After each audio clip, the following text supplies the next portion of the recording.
Bonjour, je m'appelle Annabelle Dietrich, je suis coach auprès des particuliers et des entreprises et je vais vous dire comment apprivoiser vos peurs. Donc tout d'abord, la peur découle toujours d'une appréhension à ne pas arriver à faire face à quelque chose. Par exemple, quand vous avez peur de vous engager dans une relation amoureuse, en fait, vous pouvez avoir peur de ne pas faire face à ce que la personne, enfin, que votre partenaire vous quitte. Quand vous avez peur de prendre une décision, vous pouvez plutôt avoir peur en fait de ne pas affronter le risque d'erreur. Donc c'est vraiment important de connaître la peur profonde derrière vos peurs afin de pouvoir travailler dessus. Donc voici quelques vérités sur les peurs. Tout d'abord, vous n'êtes pas seul. Tout le monde a peur et c'est normal et c'est même bien parce qu'une peur, ça nous protège, ça nous avertit d'un danger.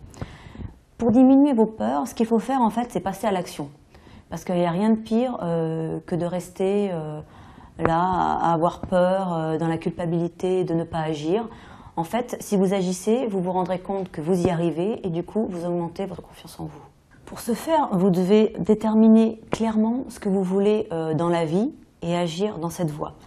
Il faut bannir de votre vocabulaire les « je ne peux pas » et les remplacer par des « je ne veux pas ».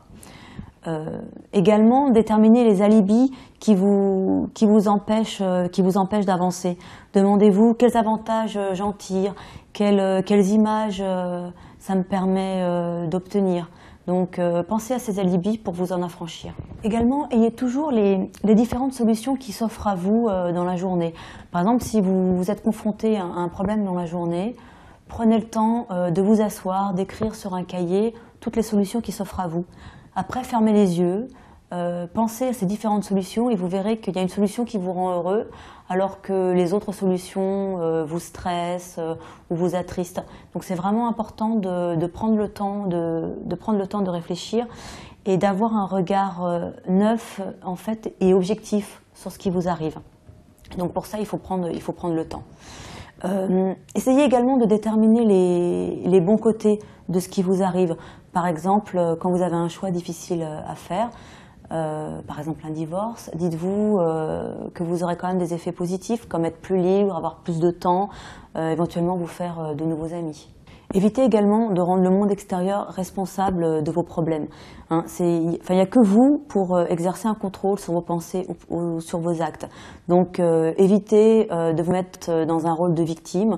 Vous pensez que les problèmes sont toujours dus aux autres et donc du coup vous n'avez pas à agir. Malheureusement, même si ce sont les autres qui ont créé les problèmes, il faut que vous agissiez dessus. Vous êtes responsable de ce qui vous arrive et comme ça vous êtes libre de faire aussi ce que vous voulez et des résultats obtenus. Également, travaillez sur vos croyances. Les croyances, c'est ce que vous pensez vrai sur vous et sur la vie en général. Donc, et le problème, c'est que ce que vous croyez vrai, vous le créez. Donc par exemple, si vous pensez que les gens vont être méchants avec vous aujourd'hui, bah, ils vont l'être. Donc prenez vraiment conscience de ça pour empêcher ces croyances de créer des peurs.